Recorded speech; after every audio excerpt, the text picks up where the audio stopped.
하나님께서 오늘 우리에게 주신 말씀은 하박국 3장 1절부터 4절까지의 말씀입니다.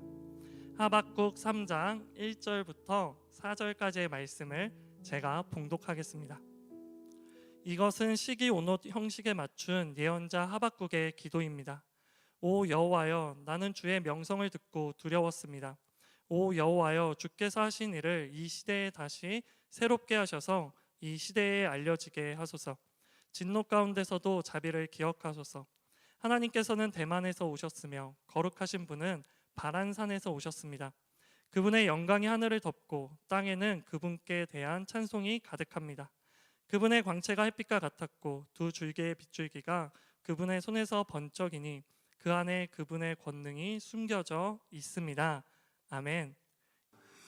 저희 CH 플러스 예배는요, 매주일 저녁 5시 반에 대학로 한성아톨 2층에서 예배하고 있습니다.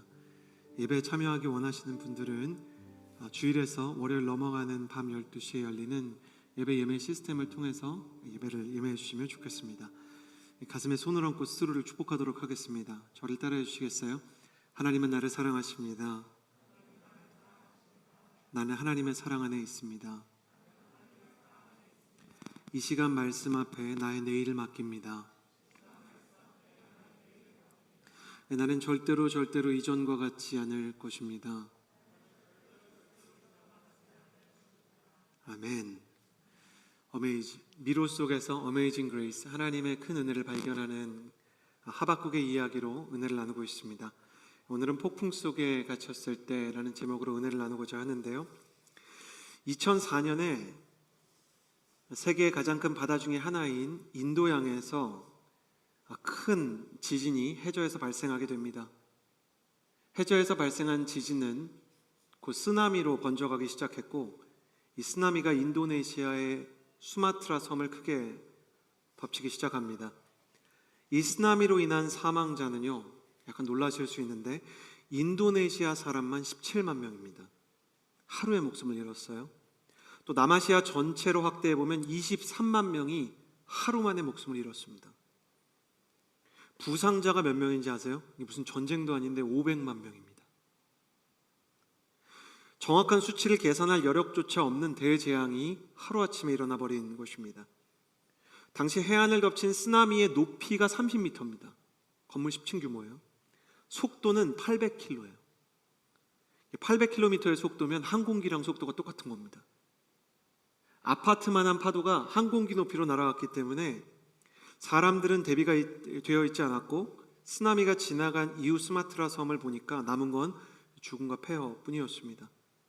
그런데 놀랍게도 이 거대하고 너무나 예기치 못한, 게다가 급속한 재앙에서 목숨을 잃지 않은 사람들이 있었어요. 누구였냐면 수마트라 섬의 원주민들이었습니다. 원주민들에게는요, 기상 장비도 없었고요, 과학에 대한 기초적인 지식이나 지리나 해양에 대한 상식도 없었습니다. 다만 이들은 습관대로 평소에 비해서 이렇게 항상 이렇게 하늘을 측정하는 이 습관들이 있었는데, 하늘을 측정하고 바다를 보는데 구름과 바람의 흐름이 너무너무 낯선 거예요.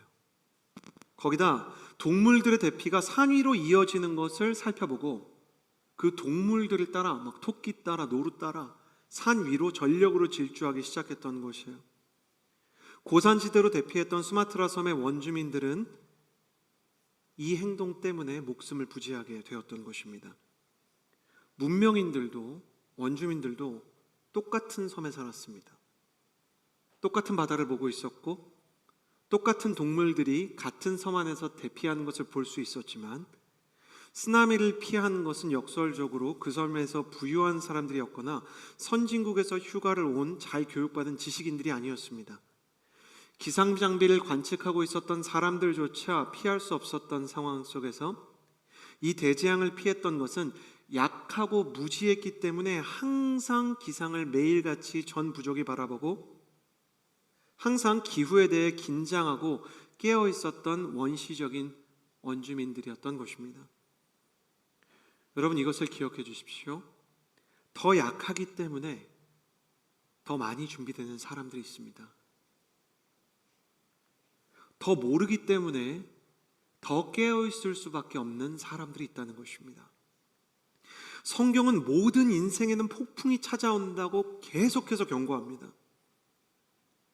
우리가 믿고 있는 예수 그리스도의 복음, 그 안에서 구축된 이 기독교의 유산은 폭풍을 피하는 법을 알려주는 종교가 아닙니다.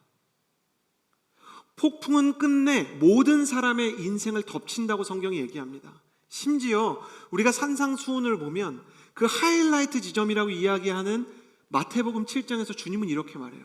반석 위에 집을 짓는 사람이 있고 모래 위에 집을 짓는 사람이 있거든요. 근데 반석 위에 지은 집과 모래 위에 지은 집이 풍랑을 만나고 폭풍을 만나는 것은 똑같아요. 묘사가 한 글자도 다르지 않습니다. 다만 이 폭풍이 지나간 뒤에 모든 것이 사라지는 모래 위에 지은 집이 있고 여전히 버티는 반석 위에 지은 집이 있다는 거예요. 주님은 폭풍이 찾아와도 그 폭풍을 이겨내는 삶이야말로 참된 생명이며 참된 신앙이며 참된 복음이라고 이야기하고 있습니다. 저는 오늘 저녁 여러분에게 영적인 질문 한 가지를 던지고 싶어요. 당신은 끝내 여러분의 인생을 찾아올 폭풍에 대해 깨어있는 사람입니까? 오늘 주님께서는 우리의 잠든 영혼을 깨우시기 위해 평소와는 너무나 다른 바람과 파도의 흐름을 읽게 하시기 위해 폭풍 속에 갇혔을 때라는 제목을 가지고 우리의 영혼을 깨우시고 준비시키기 원하십니다. 우리의 지성이 세상의 것과 같지 않고 우리의 상식이 사람들보다 나은 것이 없어도 우리가 그들보다 심지어 강하지 않고 그들보다 대단한 것을 가지고 있지 않다 할지라도 더 약하기 때문에 더 많이 준비되어 있는 사람이 되기를 주님의 이름으로 축복합니다. 더 모르기 때문에 더 깨어서 주님의 음성을 듣기 원하는 하나님의 사람들이 되기를 주님의 이름으로 축복합니다. 오늘 그렇게 이 폭풍 속에서 외치시는 다가올 폭풍에 대한 주님의 음성을 듣기를 원합니다. 첫 번째로 나누고 싶은 것은 이것입니다. 가슴에 손을 얹고 저를 따라서 이 말씀을 좀 기억해 주시겠어요? 따라하겠습니다. 폭풍 속에 주님의 본심이 있다. 3절과 4절의 말씀을 같이 한번 읽어보았으면 좋겠습니다. 3절과 4절 하나님의 말씀을 읽겠습니다. 시작. 하나님께서는 대만에서 오셨으며 거룩하신 분은 바란 산에서 오셨습니다. 그분의 영광이 하늘을 덮고 땅에서는 그분에 대한 찬송이 가득합니다. 그분의 광채가 햇빛과 같았고 두 줄기의 빗줄기가 그분의 손에서 번쩍이니 그 안에 그분의 권능이 숨겨져 있습니다. 방금 읽은 하박국 3절과 4절은 하박국의 영적인 역전이 시작되는 곳이에요. 그동안에 하나님이 이해가 되지 않았어요. 억울했어요. 내가 왜 이런 어려움 속에 처해야 되지? 하나님이 살아계신데도 왜 이 나라가 이 고통을 받아야 되지? 왜 하나님은 이방 사람인 바벨론을 통해서 주의 자녀들을 심판하실까? 그 수많은 질문들이 하나님 안에서 해결되기 시작하자 그의 영적인 추락이 마치 땅바닥을 만난 농구공 마냥 튀어오르기 시작했어요. 반등의 역전의 기회가 생기기 시작한 거예요. 그는 그 마음을 고백하면서 3절과 4절에 자신의 마음을 표현하는데 자세히 읽어보면 3절과 4절의 말씀 속에는 영적인 반전과 함께 모순이 들어있다는 것을 발견하게 돼요. 3절에는 이렇게 써 있어요. 하나님의 영광과 하나님을 향한 찬송이 온 하늘과 온 세상에 가득하대요. 그러니까 이미 하나님의 영광과 하나님을 향한 찬양이 세상에 가득하다는 거예요. 그런데 4절에서는 뭐라고 얘기하냐면 그분의 권능은 숨겨져 있습니다. 이렇게 얘기해요. 아니 가득하다며. 숨겨져 있는 거랑 가득하다는 게 어떻게 같이 가는 건가? 왜 이런 모순이 표현되는지 잘 살펴보면 그게 바로 하박국의 영적 상태이기 때문이에요. 하박국은 하나님을 믿으면서도 하나님의 살아계심을 알면서도 영적으로 침체되어 있었습니다. 저를 보시겠어요? 여러분 영적으로 침체가 생기고 사람 때문에 어렵고 교회에서 갈등이 생기고 예배가 풀어지지 않을 때 여러분이 하나님의 살아계심을 의심하기 때문인가요? 하나님의 살아계심을 아예 모르기 때문인가요? 부정하시나요? 하나님이 살아계신 걸? 그게 아니잖아요. 하나님이 살아계신데도 힘든 거예요. 하나님의 영광이 어디에 있을 거라는 걸 알지만 지금 내가 그것을 느끼고 향유하기가 어려운 거예요. 그럼에도 불구하고 하박국은 뭐라고 얘기하냐면 숨겨졌다라고 말하지 않고 숨겨져 있었습니다라고 얘기해요. 이건 뭐냐? 얼마 전까지만 해도 내가 그걸 느낄 수 없었는데 이게 점점 느껴지기 시작했다. 그러면서 하박국이 독특한 표현을 쓰는데 3절 말씀을 보면 하나님께서는 대만에서 오셨고 바란산에서 오셨다 이렇게 얘기해요. 여러분, 말씀 안에 있는 지명은 굉장히 중요한 상징들이에요. 대만은 어디냐면 에돔 왕국이에요. 그러니까 이방 왕국을 상징하는 거예요. 하나님이 예루살렘에서 오시는 게 아니라 예기치 못한 곳에서 오기 시작하셨다는 거예요. 저 바벨론의 심판과 함께 우리 민족을 심판하시는 것 같지만 사실은 수술하시는 하나님. 폭풍을 몰고 오시는 것 같지만 사실 그 폭풍의 눈 안에 하나님의 사랑을 담아놓으신 하나님. 내가 이걸 점점 발견하기 시작했다는 거예요. 그리고 바란에서 오셨다고 얘기하는데 바란은 어디냐면 그냥 사막이에요. 사막. 내 영적인 침체 가운데 나를 찾아오시고 그 안에서 발견되신 하나님. 그러니까 이렇게 얘기할 수 있는 거죠. 크리스천이었던 나얼 씨가 노래한 것처럼 폭풍 속의 주님이신 거예요. 폭풍이 없는 게 아니에요. 놀라운 일과 안타까운 일과 거대한 어떤 재앙과 같은 어려움이 찾아오고 있어요. 근데 어려움만 오는 게 아니라 그 어려움 속에 주님도 함께 계시다는 것을 보는 것이죠. 저는 이 장면을 조금 해설하기 위해서 신약 성경의 한 이야기를 여러분과 나누기 원해요. 여러분 다 아는 얘기예요. 어느 날 5,000명의 남자들과 그리고 그 남자들의 가족까지 2만 명의 사람이 예수님 앞에 몰려들기 시작했어요. 그분의 말씀을 듣고 싶었어요. 근데 예수님의 말씀을 듣다 보니까 저녁 식사 시간이 가까웠어요. 저는 이 부분에서 굉장히 큰 위로를 받아요. 우리 예수님도 설교를 길게 하셨구나. 제가 설교가 짧지 않은 걸로 유명하다고 누가 좀 줄여줄 수 있냐고 저도 좀 그렇게 됐으면 좋겠는데 쉽게 그렇게 되지가 않아요. 예수님의 설교가 길어지고 사람들은 은혜를 받긴 했는데 영혼은 채워지는데 육신은 비워져 가는 거예요. 배가 고픈 거예요. 예수님이 그 모습을 보는데 너무 불쌍한 거예요. 배가 고픈데 사람들이 너무 가난해서 먹을 게 없어요. 도시락을 싸들고 올 만한 여력이 없었던 사람들이에요. 그러니까 예수님이 뜬금없이 제자들을 불러서 너희가 저들을 먹이라 이렇게 명령하시는 거예요. 근데 음식도 돈도 없거든요. 제일 황당할 때가 언제냐면 나한테 아무것도 없는데 주님이 뭐 하라 그럴 때예요. 여러분, 은혜 없는데 순장 해보셨죠? 감격 없는데 찬양팀 섬겨보셨어요? 하나님께서 주시는 축복과 감격이 없는데 설교를 할 때가, 그건 얘기하지 않겠습니다. 그래요? 그러니까 너무너무 당황스러운 거죠. 제자들이 이거 할 수 없습니다 이렇게 얘기하기 시작하는데 철없는 어린아이 하나가 예수님한테 자기 도시락을 가져왔어요. 예수님이 그걸 보고 너무 좋으신 거예요. 그걸 들고 예수님이 축사하셨는데 축복했다는 건 감사하고 축복했다는 거예요. 축복하시고 감사해, 축사죠. 그러고 나서 제자들에게 이걸 조금씩 나눠줬는데 이 작은 음식이요, 나눠줘도 제자들의 품 안에서 줄어들질 않아요. 식사가 끝난 후에 남은 음식을 모아보니까 오히려 12광주리에 남았어요. 이건 진짜 기적과 은혜의 순간이죠. 이게 사복음서에 모두 기록된 몇 안 되는 사건 중에 하나예요. 예수님이 하신 일이 너무 많아서 사복음서의 기자들이 이렇게 쓸 때 각자 쓰고 이렇게 포커싱을 하는 게 다 다른데 이 기적만큼은 너무 임팩트가 있어서 모두 다 적었어요. 근데 중요한 건 이 오병이어보다 그 다음에 일어나요. 그 다음에. 바로 이 다음에 일어났던 일도 여러분이 잘 아는데 연결시켜서 들어보세요. 이 기적 이후에 예수님께서 제자들을 부르셔서 직접 명령을 하셨어요. 뭐라고 했는지 아세요? 내가 여기 잠깐 기도하고 있을 텐데 너네가 먼저 배 타고 건너편 마을로 가야 돼. 이 바다를 건너서 저쪽으로 가야 돼. 명령을 하신 거예요. 제자들은 그 명령에 순종을 했어요. 그리고 바다를 건너가기 시작하는데 제자들은 바다를 건너가면서 이후에 펼쳐질 상황을 전혀 예상하지 못했는데 예수님은 알고 계셨어요. 그게 뭐였냐면 이 바다에 폭풍이 불어올 거였어요. 여러분 기억해 주시겠어요? 때로는 큰 기적과 은혜 바로 뒤에 폭풍이 찾아와요. 아울리치에서 은혜 받고 집에 들어가면 너는 뭐하는 앤데 교회에 네 인생을 다 갖다 바쳐 믿지 않는 부모님으로부터 손가락질을 받는 거예요. 사람들이 카운트다운에서 사람들이 예배에서 은혜를 다 받았다 그러는데 나도 기대하고 갔는데 그 예배에서 나만 은혜 받지 못하면 은혜 받은 사람들 때문에 나만 더 어려운 거예요. 나는 오늘 말씀 이상하고 나는 오늘 찬양 이상했는데 다 은혜 받았대. 나만 나쁜 거지. 별 생각이 다 드는 거예요.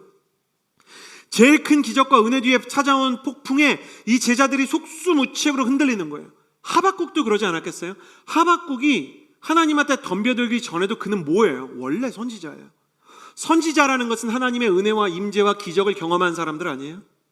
그러나 은혜와 임재와 기적을 경험한 이후에 자기가 예언자로 활동해야 되는 무대를 보니까 이 사역이 쉽지가 않아요. 이스라엘 백성은 목이 곧고 패역해요. 듣지도 않는데 하나님은 심판을 내리신대요. 엎친 데 덮친 격, 설상가상, 산 넘어 산이에요. 하박국의 마음이 지쳐가니까 하나님에게 덤비기 시작했던 거 아니냐고요. 사단은 이런 때 우리를 찾아와서 이렇게 속삭여요. 네가 잘못해서 그러는 거야. 네가 하나님 앞에서 똑바로 했어봐. 너 혼날만 했잖아. 그러니까 폭풍을 만나지. 너 이제 무슨 말을 하고 싶으냐? 원수 사단은 이 말을 정말 하고 싶어요. 모든 순간 속에서요. 기억해 주세요. 모든 원수의 거짓말은 한쪽으로 가요. 넌 하나님에게 버림받아뒀어. 그러나 원수 사단의 이 속삭임은 절대적으로 거짓말이에요. 왜? 하나님의 말과 정반대에 있기 때문에. 나는 너를 버리거나 포기하지 않을 것이다 라는 하나님의 음성, 그 음성에 배치되는 음성이기 때문이에요. 이 자리에서 단언할 수 있는데 하나님은 결코 어떤 순간에도 우리가 좌절하고 멸망하기 위한 계획을 세우시지 않는 분이심을 믿습니다. 여러분이 무슨 재앙을 만났어요, 갈등을 만났어요, 사랑하는 사람과 이별을 했어요, 가난해요, 여러분이 몸이 아파요, 여러분의 진로가 가로막혔어요. 그 폭풍이 여러분의 영혼을 아무리 위협한다 해도 하나님이 원하시는 것은 여러분의 절망이나 침체나 좌절이 아니라는 거예요. 그렇다면 왜 하나님께서는 이 폭풍을 보내시는가? 폭풍 속에서만 발견할 수 있는 하나님의 뜻이 있기 때문이에요. 여러분 이걸 아셔야만 합니다. 어떤 하나님의 뜻은 폭풍 속에서만 발견되는 거예요. 폭풍이 찾아오는 게 아니라 폭풍과 주님이 함께 찾아오는 것입니다. 폭풍 속에서 영적인 눈을 뜨면 주님이 그 폭풍 안에 계시다는 거예요. 13절 말씀에서 그래서 하박국은 뭐라고 얘기하냐면 주께서는 주의 백성을 구원하시려고, 주의 기름 부음 받은 사람을 구원하시려고 나오셨습니다, 이렇게 얘기해요.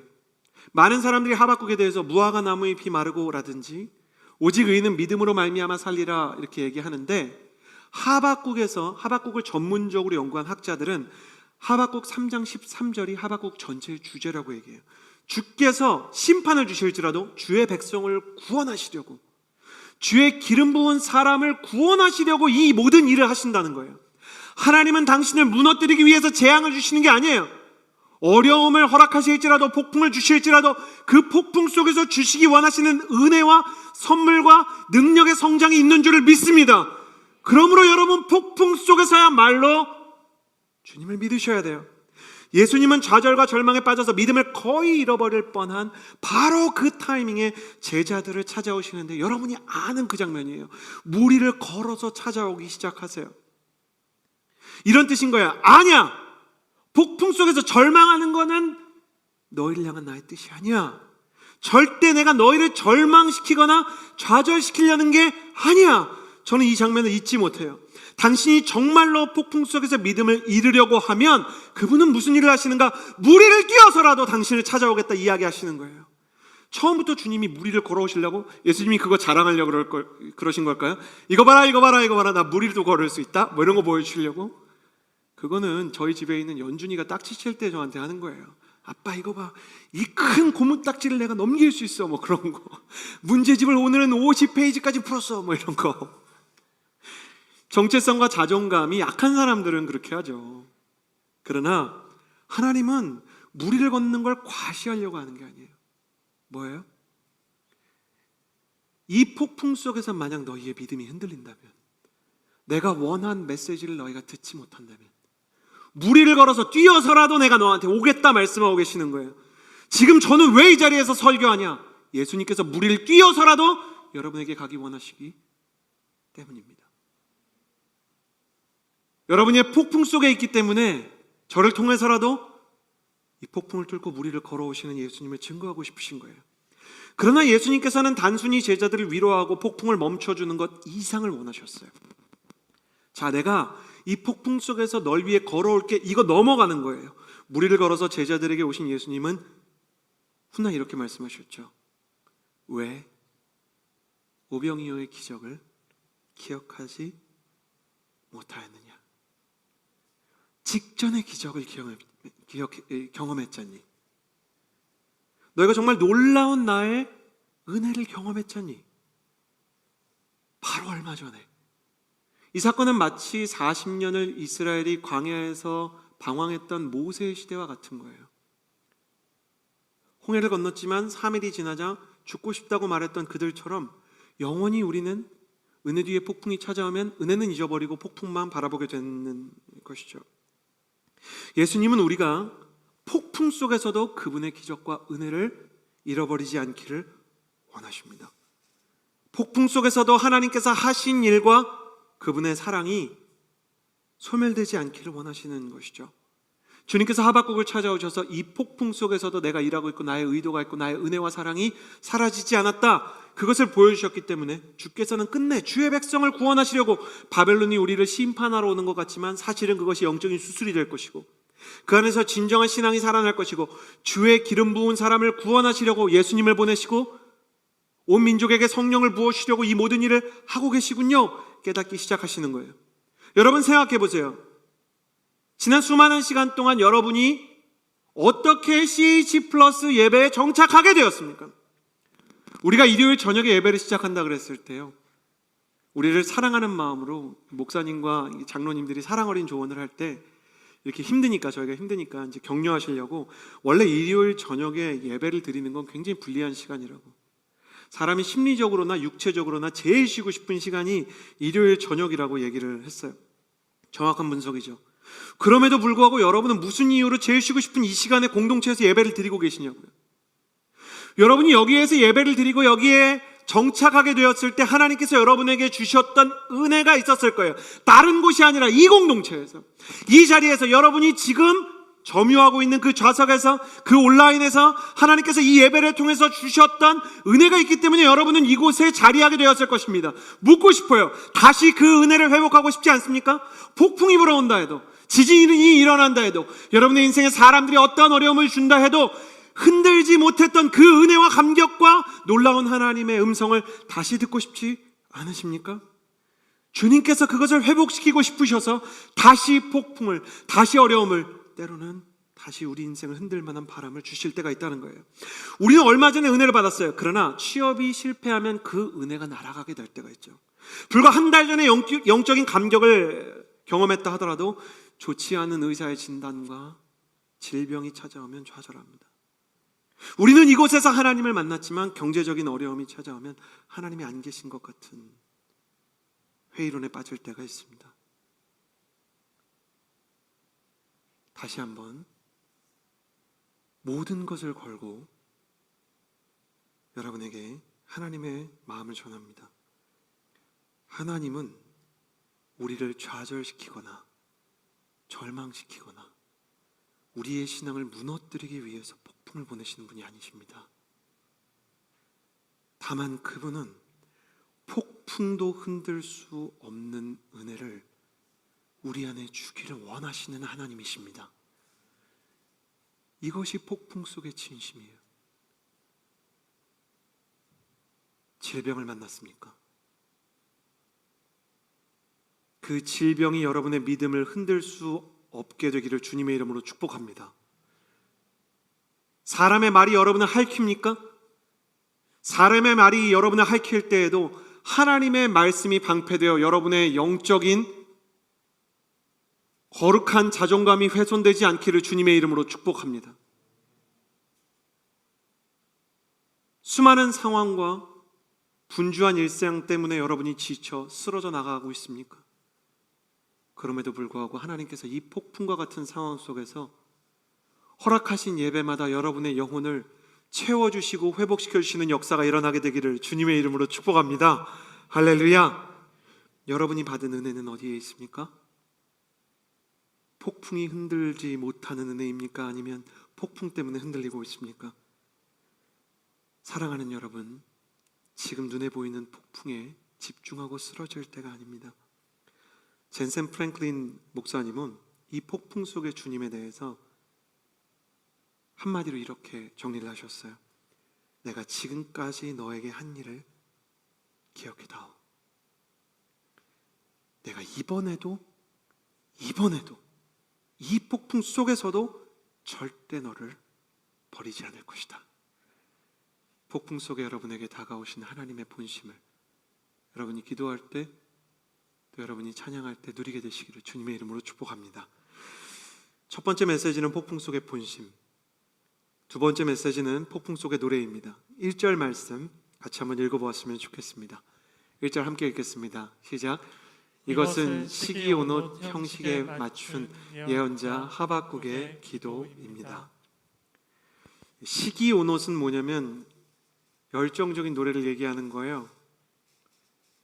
저는 성경에서 약간 이렇게 희한하다 생각하는 게, 뭐 이렇게 시편 보면 그런 거 있잖아요. 뭐에 맞춘 노래 이렇게 장르 나올 때, 그러니까 이런 거예요. 이 노래는 레게다, 힙합이다, 뭐 이런 게 써 있는 거예요. 이걸 읽을 때는 랩으로 읽어라, 뭐 이런 거죠. 이거 읽을 때는 좀 천천히 읽어라. 이 노래의 장르는 발라드다. 근데 이거는 열정적인 노래인데 약간 BPM 빠른, 약간 밝은 장조의 락 같은 느낌이에요. 굉장히 빠른 노래. 하박국이 폭풍 같은 이스라엘의 상황 속에서 여전히 그들 가운데 함께 하시는 임마누엘의 하나님을 만나게 됩니다. 하박국을 연구하는 학자들은 아마 이전에 하박국이 영적인 침체를 겪고 있었던 상황으로 생각을 해요. 그러니까 그가 항의하듯이 하나님 앞에 나아갔던 것은 기도였지만 질문이었어요. 그러나 하나님을 만난 이후에 그는 질문하는 사람에서 노래하는 사람으로 바뀌게 됩니다. 하나님의 사랑을 받고 그 은혜 가운데 거하는 사람에게 그의 모든 질문의 끝은 노래가 되기 시작합니다. 나는 여러분이 가지고 있는 풀리지 않는 질문들이 여러분의 고백이 되고 간증이 되고 노래가 되는 지점에 이르게 되기를 주님의 이름으로 축복합니다. 하나님을 만난 사람에게 탄식의 끝은 찬양입니다. 저는 최근에 계속해서 순장님들을 신방하고 있습니다. 순장님들을 만나기 직전에 제가 하는 일은 뭐냐면 그날 만남을 위해서 개인적으로 충분히 기도를 하는 거예요. 기도 제목을 따로 이렇게 설정하지 않습니다. 예를 들어 오영교 순장님을 만난다. 오영교 순장님의 어떤 사업이나 결혼에 대해서 기도하지 않고 그냥 그날 만날 모임을 위해서만 기도해요. 은혜 받게 해주세요. 하나님, 우리의 모임이 영적으로 좋은 추억이 되게 해주세요. 이렇게 기도를 하는 거죠. 하나님께서 도와주셔서 좋은 기억을 많이 주셨어요. 5인 이하 집합 금지기 때문에 저는 백신도 맞았고 3명, 4명 정도 이제 만나게 되잖아요. 이게 진짜 축복인 것 같아요. 왜냐하면 3명, 4명이면 개인적인 이야기를 좀 들을 시간이 나니까요. 과거에 막 7명, 10명씩 만날 때랑은 또 다른 것 같아요. 한 번은 새가족 순장님들을 만났는데 다락방장님이 정말 맛있는 족발집으로 이렇게 인도해 주셨어요. 세상에 여러분, 족발 튀김이 있어요. 너무너무 맛있는 거예요. 근데 음식이 너무 맛있는 나머지 제가 약간 영적인 포커싱을 잃어버렸어요. 음식에 대해서 이렇게 저의 어떤 그 집중력을 빼앗겼어요. 완전히 육에 속한 목사가 됐어요.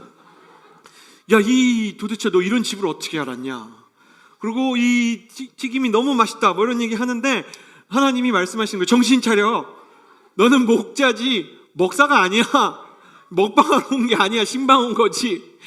그래서 이거 아니다. 영적인 좀 얘기를 해야 되겠다. 그리고 이 다락방장님이랑 순장님이랑 카페를 찾아가서 이제 좀 영적인 얘기를 해야 되겠다 그랬는데 너무너무 예쁜 거예요. 주변에 루프탑이 있는 이제 카페에 가서 이게 정서적으로도 좀 감성으로 이렇게 뭔가 이렇게 감성이 충만해지니까 영적인 이야기를 나누는데 도움이 되더라고요. 그래서 이런저런 개인적인 기도 제목을 나누게 되는데 여러 가지 프라이버시이기 때문에 그걸 얘기하기는 좀 그렇지만 카페 루프탑에 앉아서 새가족 순장님들이랑 얘기를 하다가 고민에 대한 얘기를 넘어서 하나님이 어떻게 우리 인생에 행하시는지, 어떻게 우리에게 은혜를 주셨는지에 대한 이야기를 나누기 시작하는 거예요. 근데 커피숍은 10시에 끝나잖아요. 순장님들 퇴근하고 만났는데 시간이 너무 짧아요. 영적으로 여기가 목표 지점은 아니다, 2% 부족하게 느껴지는 거예요. 그래서 순장님이랑 이제 다락방장님을 모시고 차로 들어와서 블루투스를 연결하고, 요즘에는 참 좋은 세상이에요. 유튜브에 반주가 다 있잖아요. 반주를 틀어놓고 같이 차 안에서 마스크 쓰고 찬양을 부르는데 주님이 그 임의로 만들어 놓은 차량 안에 드려지는 그 예배를 찾아와 주시는 거예요. 말 그대로 두세 사람이 있는 곳에 주님이 함께 계시는 거예요. 그리고 기도를 하는데 저도 감동을 받고 순장님들도 감동을 받기 시작하는 것이죠. 그때부터 순장님들을 만날 때마다 항상 찬양하는 시간을 가지려고 애를 씁니다. 여러분은 언제 마지막으로 주님을 향해서 자발적인 감격의 노래를 불렀습니까? 영적으로 우울증, 육체적으로 우울증이 찾아오면 사람이 노래를 못한다 그래요. 혼자 부르는 콧노래가 사라진대요. 흥겨운 노래가 시작되는 시점부터 사람의 마음은 힘을 얻는다 그러죠. 영적인 침체도 그래요. 우리의 입에서 홀로 부르는 찬양이 사라지기 시작할 때 우리의 영혼이 침체되는 것이고요. 역으로 말하면 우리의 입에서 홀로 부르는 찬양이 회복될 때는 하나님께서 폭풍 속에 우리의 영혼을 회복시키기 시작하는 것이에요. 저는 정말 좋아하는 찬양 가사가 내 영혼의 그윽기 깊은 데서 맑은 가락이 울려나네. 하늘 곡조가 언제나 흘러나와 내 영혼을 고이 싸네. 나 이 찬양이 왜 좋냐면 흘러나오고 울려나네 이거는 그냥 되는 거잖아요. 저는 오늘 설교를 준비하고 여러분과의 예배를 위해서 기도하면서 그런 기도를 했어요. 여러분 제가 축복할 텐데 아멘 하시길 바라요. 여러분의 영혼에서 찬양이 흘러나오는 역사가 있게 되기를 주님의 이름으로 축복합니다. 애쓰지 않아도 여러분의 영혼을 울리는 찬양이 다시 한번 찾아오게 되기를 주님의 이름으로 축복합니다. 폭풍 속에서도 영혼의 노래가 흘러나오는 지점에 반드시 이르게 되기를 축복합니다. 근데 역으로 어떻게 할 때 우리의 영혼이 찬양의 조율이 되는가? 찬양을 인도하는 하박국 같은 이 찬양의 고백 인도자를 따라 우리가 찬양의 대열에 동참하는 거예요. 그래서 제가 나누고 싶은 찬양이 하나 있어서 오늘 설교의 제목과 너무 잘 어울린다 싶어서 함께 찬양했으면 좋겠어요. 아시는 분들 같이 찬양할까요? 찬양하리 목소리 높여 찬양하리 찬양하리 내 마음 확정됐네 찬양하리 모든 상황 속 주만 경배하리 찬양하리 목소리 높여 찬양하리 목소리 높여 찬양하리 내 마음 확정됐네 찬양하리 모든 상황 속 주만 경배하리 폭풍이 날 향해 몰려와도 슬픔과 역경 날 덮어도 주 약속 날 인도하시니 주만 경배하리.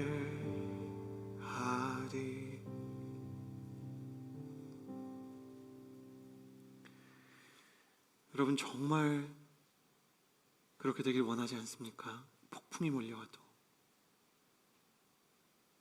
슬픔과 역경이 내 인생에 찾아왔지만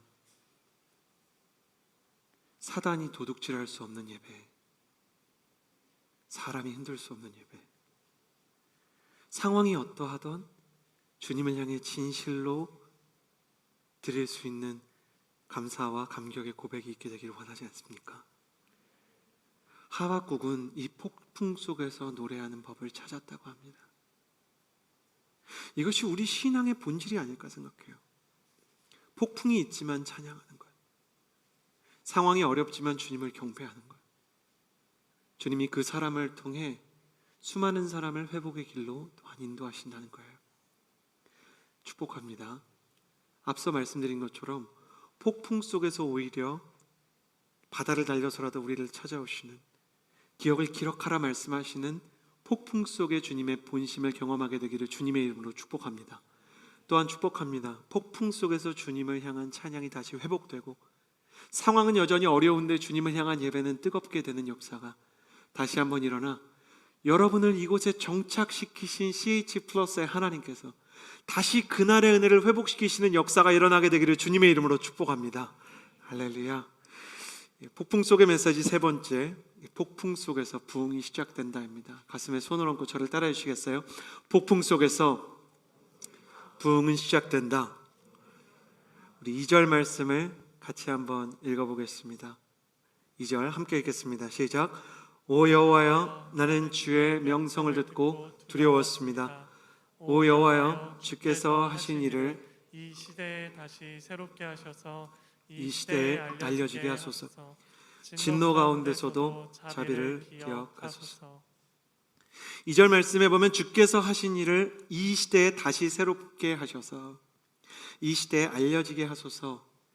우리말 성경도 참 번역이 좋지만 대한성서 공의회에서 개역개정판으로 번역한 게 좀 더 정확한 번역이에요. 뭐라고 되어 있냐면 여호와여, 주는 주의 일을 이 수년 내에 부흥케 하옵소서. 저는 이 말씀이 너무 아름다운 것 같아요. 저만 너무 지금 감격받는 것 같은데 여러분 저를 따라서 이 감격 속에 들어오시기를 초청할게요. 따라해 주시겠어요? 여호와여, 조금 더 우리 힘차게. 여호와여, 주는 주의 일을 이 수년 내에 부흥케 하옵소서. 부흥케 하옵소서. 부흥케 하옵소서. 할렐루야. 부흥이라는 말이 영어로도 리바이벌이고 히브리어 원어로는 뭐냐면 다시 살아나게 하다, 이런 이야기예요. 이 사람이 원래 한번 살아본 경험이 있는 사람이에요. 이 사람이 원래 하나님의 은혜의 맛을 아는 사람이라고요. 이 사람이 한번 하나님의 임재 안에 깊이 들어갔던 사람이에요. 그러니까 부흥이라는 말은 뭘 전제하냐면 두 개를 전제하는데, 하나님의 은혜와 임재가 깊이 임하는 사람들이 있다, 이거랑 두 번째는 약간 충격적인데, 그런 사람들도 거의 죽음에 내몰리는 침체를 경험할 수 있다는 거예요. 부흥이라는 것은 한번 하나님의 큰 은혜와 임재를 경험했던 사람이 그것을 잃어버려서 거의 죽게 되었을 때 다시 살아나는 것이죠. 마치 에스겔 37장에 마른 뼈와 같았던 이스라엘에게 성령의 생기가 임하는 것과 같은 것이에요. 여러분, 이런 일이 일어나게 되기를 사모하십니까? 여러분, 정말 여러분의 마른 뼈와 같은, 죽음과 같았던, 형식적이었던 종교와 같은 그런 찬양, 그런 예배, 그런 시간이 있었다면 주님께서 그 마른 뼈에 생기를 더하셔서 성령 충만하게 하시고, 기쁘게 하시고, 감격이 회복되게 하시고, 눈물이 나게 하시고, 기도가 터져 나오게 하시고, 새 방언을 말하게 하시고, 새로운 치유가 일어나게 하시고, 새 환상을 보게 되는 예배의 부흥을 경험하는 청년들이 되시기를 주님의 이름으로 축복합니다. 너무너무 사모가 되는 게 아니냐, 이거예요. 지난주에도 제가 두 분의 순장님을 만났는데, 제가 이제 두 분을 만나서 최근에 가장 큰 삶의 고민이 뭐냐고 물어봤더니 한 분이 그런 얘기를 해요. 대학원생인데 공부하는 게 좋아서 대학원에 왔대요. 무슨 토요미스터리도 아니고 공부하는 게 좋아서, 이런 사람이 있구나. 대학원에 왔대요. 근데 공부하는 게 좋아서 왔는데, 공부하는 게 배워서 인풋이 되는 게 좋은 건데 석사부터는 아웃풋으로 이제 논문을 내야 되잖아요. 그러니까 아웃풋을 만드는 게 너무너무 힘들고, 공부가 뭐 이런 공부를 왜 하는 걸까, 재미가 없어지기 시작했다는 거예요. 그래서 식사를 하면서 한참 대학원과 공부와 이 학교의 어떤 모순적인 구조에 대해서 얘기를 나눴는데, 하나님이 또 그냥 가면 안 되겠다, 이런 마음을 주시는 거예요. 그래서 디저트를 먹으러 갔어요. 근데 거기서 차를 먹고 디저트를 먹는데 하나님이 한 번 더 물어보라는 거예요. 목회자에게 그런 순간은 참 의미 있는 순간이에요. 하나님이 물어본 거 또 물어보라고 할 때. 지체도 마음이 어려울 수 있잖아요.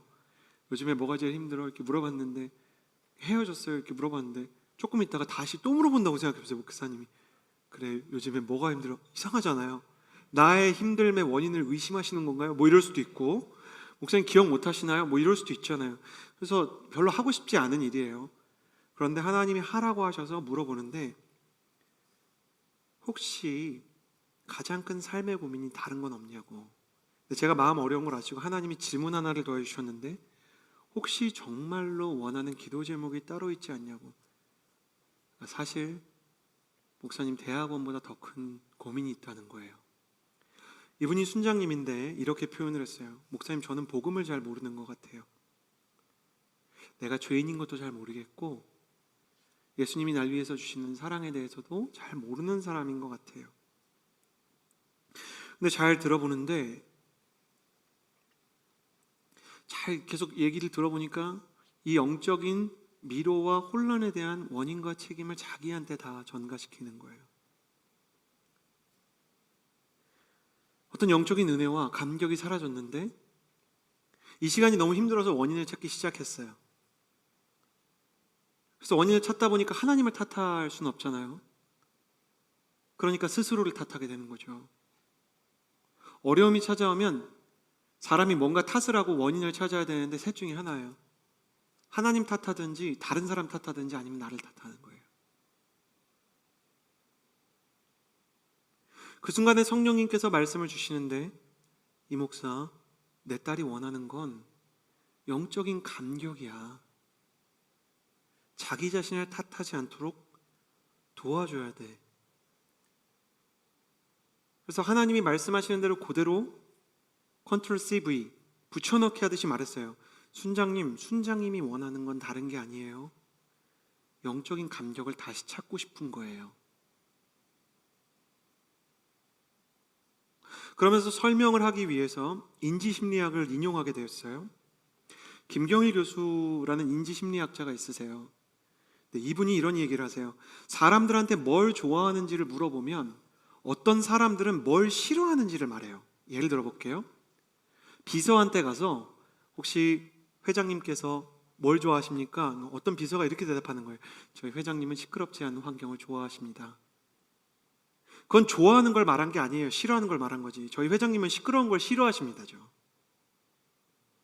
그러니까 회장님이 뭘 좋아하는지를 말해야 되는 타이밍이 회장님이 뭘 싫어하는지를 말하는 거죠.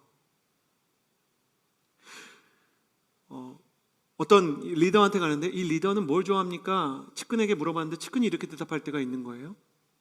저희 리더께서는 말을 길게 하는 사람을 좋아하지 않으십니다. 그러니까 싫어하는 걸 자꾸 얘기하는 거죠. 연애를 할 때도 이런 걸 좋아한다고 얘기하는 사람이 있어요. 나는 네가 다른 사람한테 한눈 팔지 않으면 참 좋을 것 같아.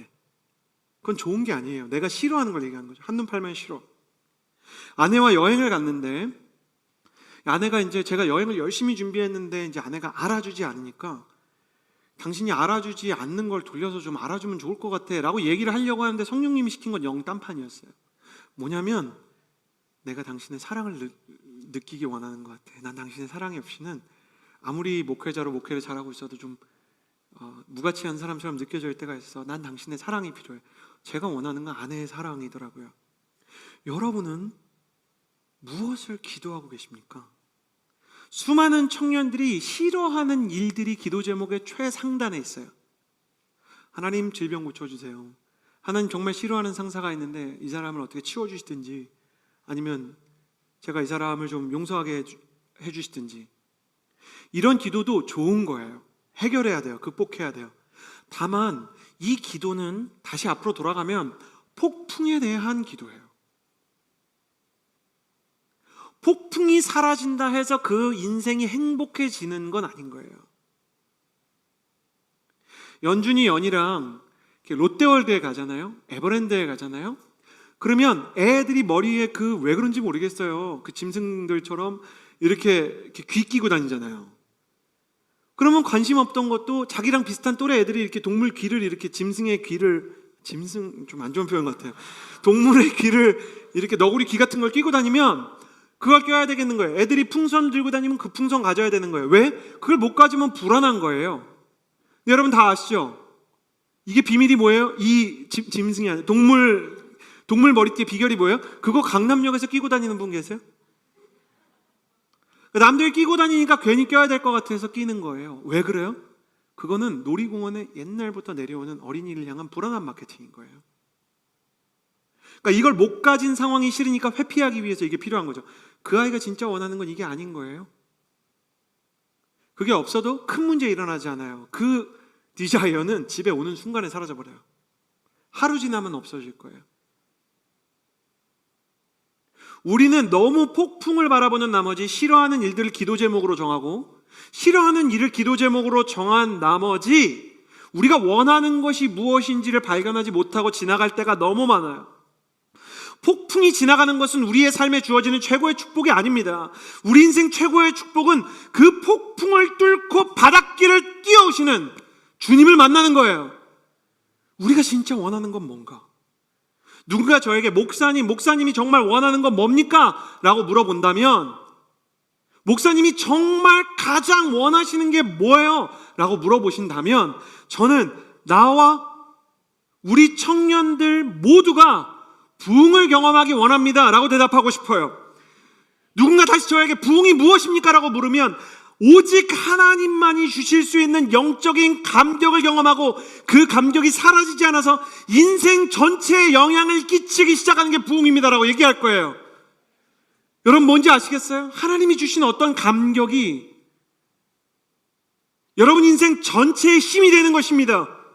성경에 기록된 것처럼 여호와를 기뻐하는 것이 곧 나의 힘이고 여호와 하나님 말씀이 곧 나의 어둠 속에 비치며 여호와 하나님을 찬양하는 것으로 저 어둠의 군대와 사단의 공격을 무력화시키는 삶. 상황과 환경이 어땠던 하나님께서 주시는 영적인 감격과 은혜로 인해서 이 폭풍이 다가온데도 불구하고 그 폭풍마저 나를 흔들 수 없는 주님께서 말씀하셨던 반석 위에 나의 인생의 집이 건축되어 가는 것. 내 인생이 파헤쳐지면 원래 비전의 탑이란 파헤쳐진 만큼 위로 솟아오르는 것이다 라고 믿고, 사람이 나의 인생 가운데 상처가 되는 말을 해도, 사람이 나에게 무슨 말을 하여도 하나님의 말씀이 나의 영혼을 붙들어 준다 라는 생각을 가지고 이 모든 광야를 돌파하고 이 모든 폭풍을 견뎌낼 수 있는 부흥. 이집트에서 죽은 사람들과 같았던 모세를 부르셔서 다시 민족의 지도자로 삼으신 그 하나님, 에스겔처럼 포로가 되어서, 에스겔은 레위 지파였습니다.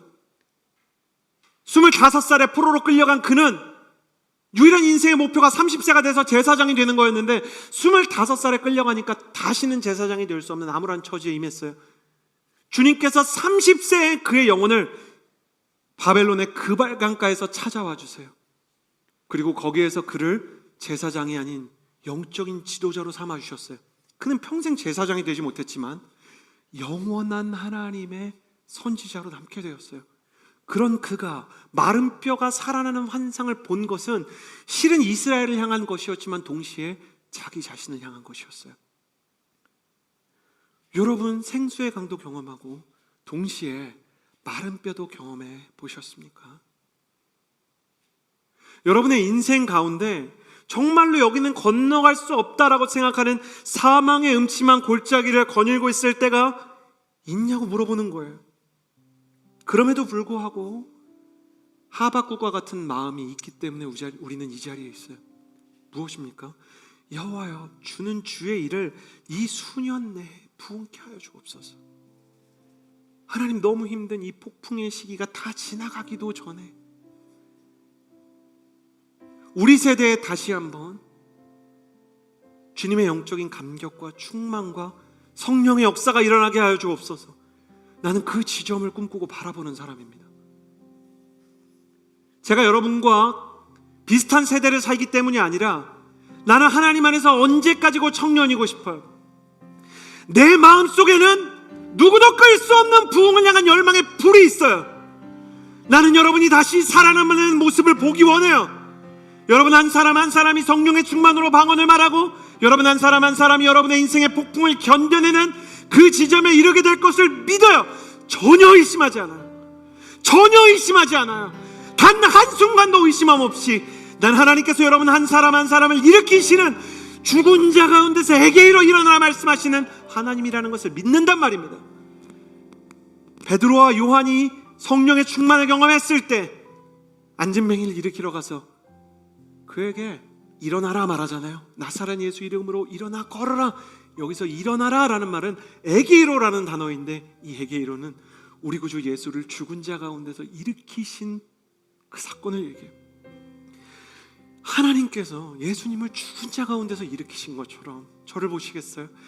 여러분이 아무리 사망의 음침한 골짜기에 자빠져 누워있다 해도 다리가 부러지고 팔이 부러져서 못 일어날 지경이라고 해도 그 다리와 그 팔에 지팡이와 부목을 대서라도 주님께서는 일으키시고 뛰게 하시고 다시 한번 기쁨의 찬양을 부르게 하시는 하나님이시라는 것을 여러분의 감정과 상관없이 지금의 컨디션과 상관없이 믿을 수 있는 하나님의 청년이 되기를 주님의 이름으로 축복합니다.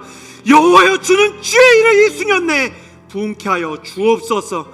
주의 청년들이 다시 부흥을 경험하게 하여 주옵소서. 주님께서 주시는 이 영적인 감격 안에 다시 잠기고 싶지 않습니까? 발목에서 무릎으로, 무릎에서 허리로, 허리에서 목으로, 머리 끝까지 잠기게 되는 그 부흥 안에 들어가고 싶지 않습니까? 눈앞에 있는 폭풍에 대한 기도 제목은 잠시 내려놓으세요. 오히려 이 폭풍 속에서 내가 휘둘릴지라도 나를 향해 달려오시는 주님으로 인해 다시 한번 일어나 이 폭풍을 이겨내는 하나님의 아름다운 사람이 되게 해달라고 기도하는 것입니다. 세상 그 어떤 것도 휘둘릴 수 없는 하나님의 사람이 되게 해달라고 기도하기 시작하는 것입니다. 하나님은 이 폭풍 속에서 당신의 영적인 수준과 그 수위를 성장시키기로 작정하셨습니다. 하나님은 우리를 강하게 하시기로 작정하셨고 우리가 하나님을 떠나지 않는 한 결코 포기하지 않으실 것입니다. 나는 여러분이 부흥으로 인해 강하여 이 폭풍을 이겨내는 하나님의 사람이 될 줄 믿습니다.